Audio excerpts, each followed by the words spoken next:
Hello, welcome back to part 2 of my guide for Discipline Priest for MOP. If you haven't seen part 1, make sure you go check that out. I'll link it in the description below, and it will be in an annotation on the screen right now.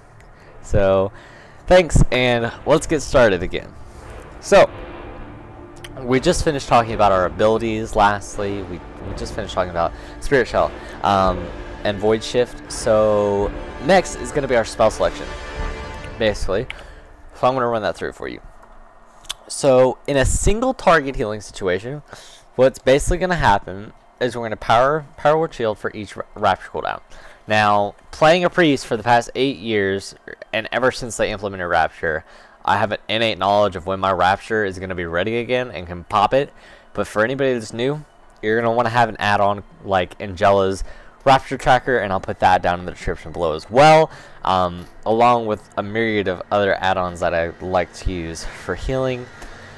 So basically, yeah. So we're going to Spirit Shell, Power Word Shield for each Rapture cooldown if the target will take enough damage for it to fully consume the shield. So in other words, if we're standing around here and I'm sitting here with my thumb up my ass, and the tank is not taking any damage at all because he has all his cooldowns pop, and Rapture just came off CD, I'm not going to put a Power Word Shield on him immediately. I'm going to wait till his cooldowns are either A, insanely low, or B, just fell off, or C, he's taking a fuck ton of damage so I can benefit from my Rapture. Okay, so make sure we have our Glyph Prayer Mending on cooldown. I'll go over Glyphs here in a minute again, but if you don't know, Glyph Prayer Mending, blah blah blah blah blah blah blah. The first charge for Prayer Mending heals for digital 60%, but our Prayer Mending has 1 fewer charge. I'll go over my glyphs as well and why I chose which ones I did. If you're looking at me funny like, what the fuck, dude, you don't have that one. So I'll talk about that in a minute. But basically, yeah, so we're going to Prayer Mending on cooldown as always. Make sure you always have Prayer Mending on cooldown. There's an add-on for that called POM Tracker, some stupid shit like that. I'll link that down there as well. So we need to build and maintain our grace stacks. So our tank gets a stack of grace for each penance cast. So instead of rather use that on our atonement healing, why not use our thing to keep our grace up? Boom, penance just came off cooldown. Let me do this. Hey, look, grace is still there. So 100% uptime. We have to have 100% uptime, or as close to it as we can for our grace. And we need to build and maintain our evangelism stacks for our atonement heals. So our smite and holy fire, maintain those 5 stacks as good as you can. It's situational again, but maintain as best as you can. And another thing is, some people and most people, I mean, I do this on occasion, really you should always keep up your renew on target at all times. It's extra healing for just a little bit, but I think, honestly, in my opinion, there's so much going on at one time that I'm looking at and I'm doing to keep this up, and I'm doing that if I have an extra second to sit around with my thumb up my ass and I have all 5 stacks up and nothing's coming, I'll put renews up on the tank, but otherwise I won't. So that's something to note, that you just need to do that, and make sure, again, you cast your penance on cooldown. So for AOE healing, what we're going to do is we're going to put down our barrier here, boom, if we need it. If it's called for, we're going to build up our Archangel, we're going to use it. We're going to use our Prayer Mending on cooldown, but make sure there's always incoming damage for that to happen, or else it won't bounce. So, I mean, we're AOE healing, but if there's no damage coming, don't put a Prayer Mending on a random target, freaking raid member. Put it on the tank. Yeah, because, you know, we like to be smart up here, okay? So we're going to prayer healing on our groups with our Spirit Shell, most likely. Power Word Shield, stabilize the low individuals. So if anybody drops like 20%, I'll go boom, Power Word Shield. Hey, look, you're at like 40%. Holy shit, and you're not going to take any more damage. Okay, so we're going to use our Divine Star or our Halo or a Cascade on cooldown. Generally, this is a good idea always if there's damage incoming, or, you know, there's nothing really. I like, just make sure you're using it wisely. And then we're going to Power Word Shield and renew their options while we're moving. And again, we can penance while we're moving because of our glyph of penance. So so do that. So next is glyphs. So there are a myriad of glyphs to choose from, and you could be sitting here like, holy shit, Lilith, which glyph should I take? I mean, it's not like Blizzard is retarded and goes, I'm gonna throw him off by saying this is the best one for discipline, or this one's the best one for discipline too. You know, no. Just don't listen to Blizzard. Sometimes they can be tards, so just, you know, hear me out. So I'm gonna go over each one a little bit. There's, you know, 3 main ones for rating though. 4 that are very, very, very, very handy. The first one of those would be Penance. So our Glyph of Penance, which increases our mana cost of Penance by 20%, but we can cast it while we're moving. So if you just started out and you're having insane difficulty with keeping your mana up, don't use it, I mean, honestly. But if you're not, it's great to have. If you're raiding, it's like, holy shit, this is what we've been waiting for forever. Like, for me to be able to heal while I'm moving effectively, to keep that grace stack up, it is godly. It is amazing. So, that is a must-have in my opinion. Second one is Power Word Shield. 20% of the absorb from Power Word Shield is converted into healing. So it stabilizes people, like I said. So if somebody's at 20%, boom, I hit my Power Word Shield, and looky there, people just went to 40%. Yeah, great extra heal right there. Now, I chose Glyph of Holy Fire because I find myself doing so much damage at the end of the fight. It's amazing, and I don't have to sit there and cast a 5-second fucking Holy Fire. That's stupid. But there are some fights that I obviously have to go into Prayer Bending, and those are the ones that have low movement, and I'll put that instead of Penance. Prayer Bending, basically, our first charge of Prayer Bending heals for additional 60%, but our Prayer Bending has 1 for your charge. So keep that in mind when you're doing that. Now, our minor glyphs, I don't even have these 2, so I freaking put in, as you see, because useless as a son of a bitch. So the only one that I find cool is a Glyph of Borrowed Time, which, hey, looky there, when I did it, I got a little clock above my head. Isn't that cool? Yeah, I thought so. That is how we do it up in here. Okay, so next thing I'm going to go over would be stats and reforging. So this is, again, some of this is quoted from Drevica on howtopriest.com. Make sure if you haven't read her guide or Elite Straight, so you go check them out too. But so yeah, so basically the first stat that's most beneficial for us should be Spirit. Now she says that each point of Spirit is worth roughly 0.56 per mana per 5. So if we're fresh level 90, we're gonna want to stack as much Spirit as we fucking can until we get a high enough level of regen that is comfortable for gameplay, and then we should go back and introduce throughput in its place. So I just hit 90, let's say, and I'm at let's say 5,700 Spirit, and I have all these on gym sockets. I'm gonna throw Spirit into all of them right now. That's what I'm gonna do. I'm still doing it, but you're gonna pick up anything with Spirit on it, forge anything to Spirit. You know, I'll tell you a little why I don't go into as much throughput as I do, but as I should. But basically, I love Spirit so much that it's amazing, because I can in my mind I can cast more with the same number than if I had less, because I don't like seeing this blue bar go down here to 0. I had too many of them days way back in the day, and I just can't stand there at like maybe 7% of a boss, and then it's like I'm guys, and I don't have any potion of focus. My hymn's on cooldown, my mind bender's on cooldown, my spirit trinket's on cooldown, and so I have nothing except for rapture. That is embarrassing and retarded. I love Spirit. So basically that's why. Our second most beneficial stat is Mastery. Mastery is God. It is like jizz in my mother's pants. So as discipline, we have 20% shield discipline, which is Mastery. So Mastery scales 1 mastery. Here, let me just pull this up for you right here. Boom. So okay, so Mastery scales 1 mastery per 600 mastery rating, and then we gain 2.5% per mastery. More simply put, as disc, for every 300 mastery rating, your shield discipline increases by 1%.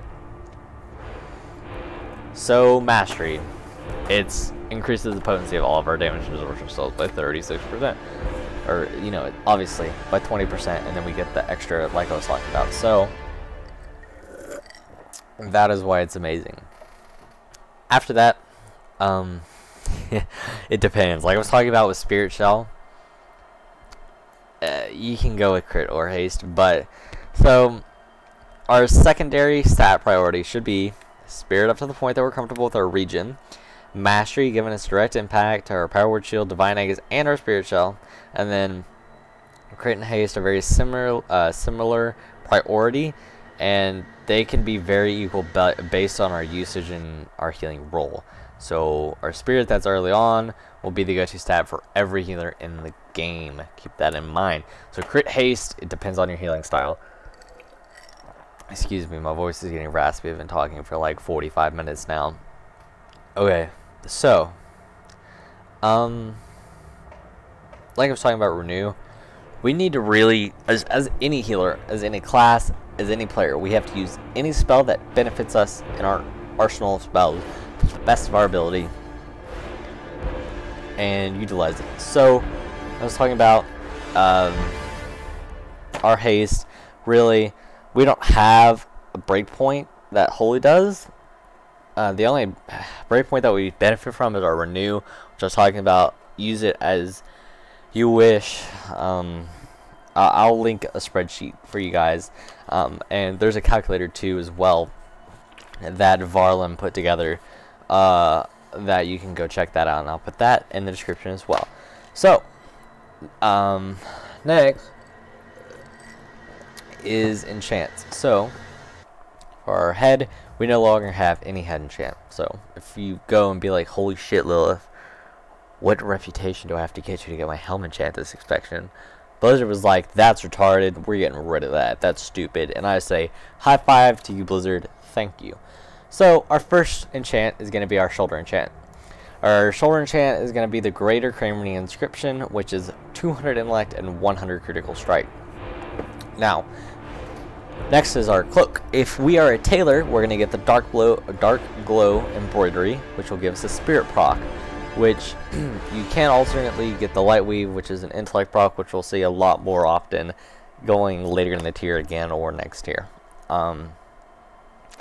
Next, well, if you're not a tailor, then obviously get the superior intellect, which is, I haven't even had to buy one, so it's like, it should be like 170 intellect something, I don't know. Chest, again, I put spirit up there because that's what I like. So 200 spirit, alternately you can get 80 to all stats, which is decent. Bracer, make sure if you can't get an extra slot in there, you do as well. But our enchant, we're gonna put 170 mastery on. Our weapon, now if you have the gold to go for it, you're serious about it, go for Jade Spirit. So Jade Spirit should provide us like 396 intellect, and it has a 750 spirit proc when we use the proc that when we're under 25% mana. So it's definitely more of a throughput, I would say, but helps us regen more in the end, if that makes any sense. The Wind Song is more of a base stat enchant. It'll give us whatever our highest stat is of crit, mastery, or haste. So they give you 1500 extra mastery basically, but it is on its ICD. Okay, so that's basically it. For your offhand, you're going to do intellect, boots, you're going to let Pandaren step. For your pants, make sure you get the one that the tailor gives, or if you're a tailor, give your free one because you're a boss. Don't forget your belt buckle for your extra socket, and gloves.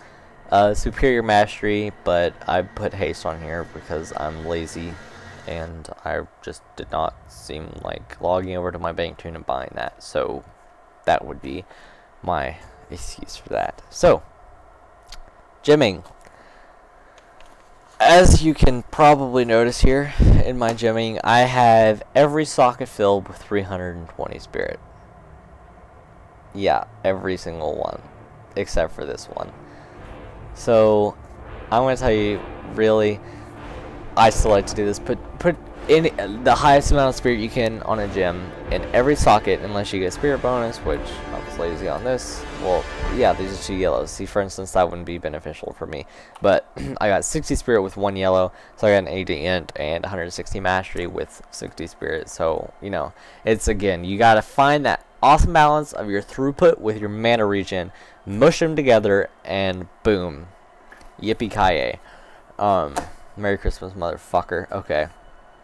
That's gemming for you, you know, but for your meta, so basically if you're going for spirit like I am, you're going to want to be using the revitalizing primal diamond, which is like 300 more spirit than the ember primal diamond, because the ember primal diamond is, it's a stat and then 2% extra mana to your mana pool. It's more if you're going for throughput, honestly. That's what you're going to do. One of the next things, make sure you're being a good raider and you're using the right consumables. So, for instance, using Flask of the Falling Leaves, which is 1,000 spirit for an hour. So I'm wasting a flask just for you guys so you can see. Well, no, never mind. Screw that. See, that's 1,000 spirit right there. And then there was no spirit food on the next now, so I had to get the 250. But if you're good, then you have the 300 spirit food. So you get 1,300 extra spirit just by being a good raider. So if I have 12,011 spirit and I get 1,300 extra, let's do the math there. That's like 1,300 something. I told you I'm terrible at math. That's an extra 1,300 spirit basically. So yeah, that's basically it as far as everything. Make sure you're using your potions as well. So your potion of focus. Your potion of focus is over the time. Let's see. So it's like our potion of concentration, but we get 45k mana over 10 seconds, and we can't do anything, and you will get DR'd if you get hit in combat. So just yeah. So I'm gonna put it a part 3 in a minute as well. Just a little bit of gameplay through a 5-man, nothing too serious. But I'm going to put a link to that in the description as well, link to part 1, all those links I'm going to put together and organize, so make sure you put that. Make sure if you have any questions, comments, concerns, anything, put them in the comment section. I'll look at it, and I'm going to be putting out boss videos, kill videos, strat videos, everything. So make sure that you are subscribed to me, and you, I hope, liked what I had to tell you today. If you found any of this confusing, then let me know about that as well, and I'll try and make it more basic for you. But I thought I kind of broke everything down for you basically to the bone. So that's it, guys. Thanks for watching. Again, make sure you watch part 1 and part 3. So thanks. Bye.